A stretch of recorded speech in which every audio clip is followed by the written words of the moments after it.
മർക്കോസിൻ്റെ സുവിശേഷം 4-ാം അധ്യായത്തിൽ നമ്മൾ അത്ഭുതകരവും അസാധാരണകരവുമായ യേശുവിൻ്റെ ഒരു പ്രവൃത്തി കാണുകയാണ്.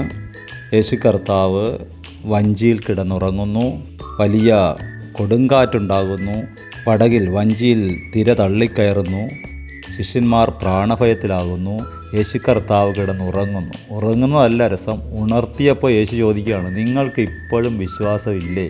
നിങ്ങളിത്ര ഭീരുക്കളാകാനെന്ത്? ഇന്നും ജീവിതത്തിൻ്റെ പ്രതികൂല കാറ്റുകൾ, ജോലിയില്ലാത്ത അവസ്ഥകൾ, ഉപജീവനത്തിന് മുട്ടുവരുന്ന അവസ്ഥകൾ, കുഞ്ഞുങ്ങളുടെ വിദ്യാഭ്യാസം, സാമൂഹിക പ്രശ്നങ്ങൾ, ശത്രുക്കൾ, ബന്ധുക്കൾ തന്നെ ശത്രുക്കളാകുന്ന അവസ്ഥകൾ, ജോലി സ്ഥലത്തെ നമ്മൾ ഉപദ്രവിക്കുന്ന ആൾക്കാർ, പ്രതികൂല കാറ്റടിക്കുമ്പോൾ ആ കാറ്റ് നമ്മളെ കടലിൽ ഇട്ടുകളയുമോ നമ്മൾ പേടിക്കുമ്പോൾ, കടലിൻ്റെ ആഴത്തെ ഭയപ്പെടുമ്പോൾ കർത്താവ് പറയണം, നിങ്ങൾക്കിപ്പോഴും വിശ്വാസമില്ലേ? അപ്പോൾ വിശ്വാസം ഉണ്ടെങ്കിൽ കടലിൻ്റെ ആഴത്തെ അത് കുറയ്ക്കും. ഇപ്പോൾ കടലിന് മുട്ടത്തെ വെള്ളമുണ്ടെങ്കിൽ പേടിയില്ലായിരുന്നു. കടലിൽ വീണാൽ മുങ്ങുമെന്നും മരിക്കുമെന്നുള്ള പേടി കൊണ്ടല്ലേ ഈ നിലവിളി വന്നത്. വിശ്വാസം മുട്ടറ്റം വെള്ളം പോലെ ഒരു ഫീലിംഗ് നീക്കുണ്ടാക്കും, നിങ്ങൾക്ക് ധൈര്യം തരും. കടലിൻ്റെ ആഴത്തെ വചനത്തിൻ്റെ ആഴം കൊണ്ട് ജയിക്കണമെന്ന് കർത്താവ് ആഗ്രഹിക്കുന്നു. കൊടുങ്കാറ്റിനെ വചനത്തിൻ്റെ ശക്തി കൊണ്ട് കെടുത്തണമെന്ന് കർത്താവ് ആഗ്രഹിക്കുന്നു. 4-ാം അധ്യായത്തിൽ വിധക്കാരൻ്റെ ഉപമ പറയുന്നുണ്ട്. അവിടെ സാത്താൻ എന്ന് പറയുന്നൊരു വിഷയം പറയുന്നു. പറവ വന്ന് വചനം കൊത്തിയെടുക്കുന്നു.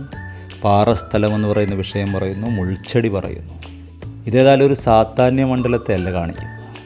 പിന്നെയോ നമ്മുടെ ഉള്ളിൽ തന്നെ ചില പാറസ്ഥലങ്ങൾ, വചനത്തിൻ്റെ ആഴത്തിലേക്ക് പോകാൻ കഴിയാതെ വണ്ണം, ഒരു വൃക്ഷമാണെങ്കിൽ അതിൻ്റെ വേര് കീഴ്പോട്ട് പോയി ബലപ്പെടാതെ വണ്ണം നിൽക്കുന്ന ചില പാറസ്ഥലങ്ങൾ, അവിശ്വാസങ്ങൾ, ശക്തി പ്രാപിക്കാൻ കാറ്റിൻ്റെ ശക്തിയാണ് അതിൻ്റെ പേടിപ്പെടുത്തുന്ന കാര്യം. അമേരിക്ക പോലും കാറ്റിനെ ഭയപ്പെടുന്നു.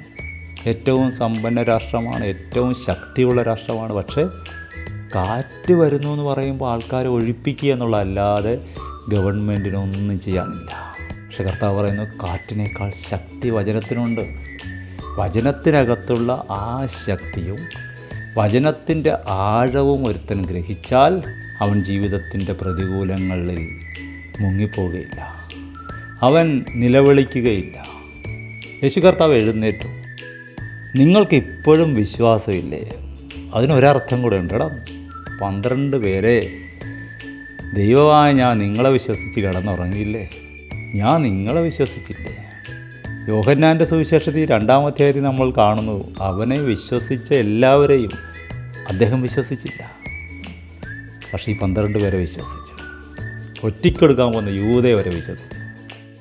എന്നിട്ട് ചോദിക്കും, ഞാൻ നിങ്ങളെ വിശ്വസിച്ചില്ലേ?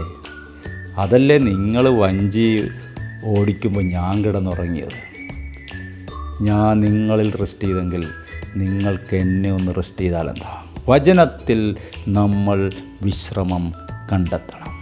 രൂത്തിനോട് അമ്മായിയും പറയും, മകളെ, ഞാൻ നിനക്കൊരു വിശ്രാമം കണ്ടെത്തട്ടെ.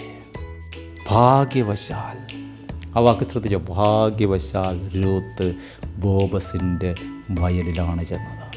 നമ്മൾ എത്തേണ്ട തുറമുഖത്ത് ഈ വചനം നമ്മളെ എത്തിക്കും. റെസ്റ്റിലേക്ക് നമ്മളെ വചനം നടത്തും. ദൈവജനത്തിന് ഒരു ശബത്തനുഭവമുണ്ട്. ആ ശബത്തനുഭവം വചനത്താലുള്ള ജീവിതമാണ്.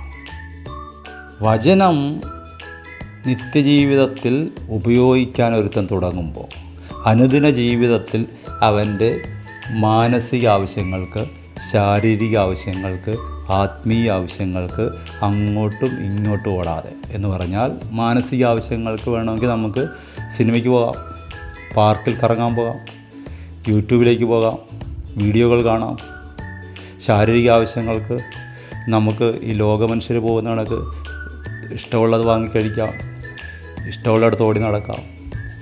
ആത്മീയ ആവശ്യങ്ങൾക്ക് യോഗ, അതുപോലുള്ള കാര്യങ്ങളുണ്ട്. പക്ഷേ ഇതെല്ലാം കടലിൻ്റെ ആഴത്തെ ജയിക്കാൻ പറ്റിയതല്ല, കാറ്റിൻ്റെ ശക്തിയെ ജയിക്കാൻ പറ്റിയതുമല്ല. മറിച്ച് യേശു കർത്താവിലേക്ക് ഒരുത്തൻ വന്നാൽ അവൻ്റെ മാനസിക ആവശ്യങ്ങൾ, അവൻ്റെ ശാരീരിക ആവശ്യങ്ങൾ, അവൻ്റെ ആത്മീയ ആവശ്യങ്ങൾ അത് പത്രോസും പൗലോസും ഒരുപോലെ പറയുന്നു. ജീവനും ഭക്തിക്കുമുള്ളത് നിങ്ങൾക്ക് തരുമെന്ന് പൗലോസ് പറയുമ്പോൾ ഇപ്പോഴത്തെ ജീവൻ്റെയും വരുവാനുള്ള ജീവൻ്റെയും വാഗ്ദത്തങ്ങളുള്ളതാണെന്ന് പത്രോസും പറയുന്നു. എന്ന് പറഞ്ഞാൽ രണ്ടുപേരിലൂടെയും പരിശുദ്ധാത്മാവ് നമ്മളോട് പറയുന്നു ഇപ്പോഴത്തെ ജീവൻ്റെയും വരുവാനുള്ളതിൻ്റെയും ആത്മീയ കാര്യങ്ങളുടെയും ഭൗതിക കാര്യങ്ങളുടെയും ആവശ്യങ്ങളെ നിറവേറ്റാൻ നമ്മുടെ കർത്താവ് മതിയായവരാണ്. കർത്താവ് ഇപ്പോൾ നമ്മളോട് എങ്ങനെ ഇടപെടുന്നത്? വചനത്തിലൂടെയാണ് ഇടപെടുന്നത്. ഒരു മനുഷ്യൻ എന്തുമാത്രം വചനവുമായിട്ട് സഞ്ചരിക്കുന്നു അത്രയും അവൻ ആഴത്തിലേക്ക് പോകാം. ഒരു മനുഷ്യൻ വചനത്തെ എന്തുമാത്രം ഉപയോഗിക്കാൻ തുടങ്ങുന്നു അത്രത്തോളം അവനതിൻ്റെ ശക്തിയെ തിരിച്ചറിയാം. അവൻ്റെ ജീവിതം മാറുമെന്ന് മാത്രമല്ല, കാറ്റിഷ്ടമുള്ളിടത്ത് ഊതുന്നു, അതിൻ്റെ ശബ്ദം നീ കേൾക്കുന്നു, അതെവിടെ നിന്ന് വരുന്നെന്നോ എങ്ങോട്ട് പോകുന്നെന്നോ നീ അറിയുന്നില്ല എന്ന് നിക്കോദോമസിനോട് യേശു കർത്താവ് പറഞ്ഞതുപോലെ നിങ്ങളൊരു ശബ്ദമാകും. നിങ്ങൾ ചെയ്യുന്ന കാര്യങ്ങൾ ആത്മമണ്ഡലം കേൾക്കും, ഭൗതിക മണ്ഡലം അറിയും. നിങ്ങളുടെ നിയോഗം നിങ്ങൾ കണ്ടെത്തും.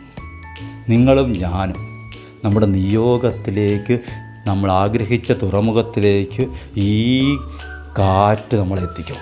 വചനം നമ്മളെ നടത്തും. നമ്മൾ ബലം പ്രാപിക്കും. നമ്മൾ വചനത്തിൻ്റെ ആഴം പ്രാപിക്കും. നമ്മുടെ ജീവിതം മാറും.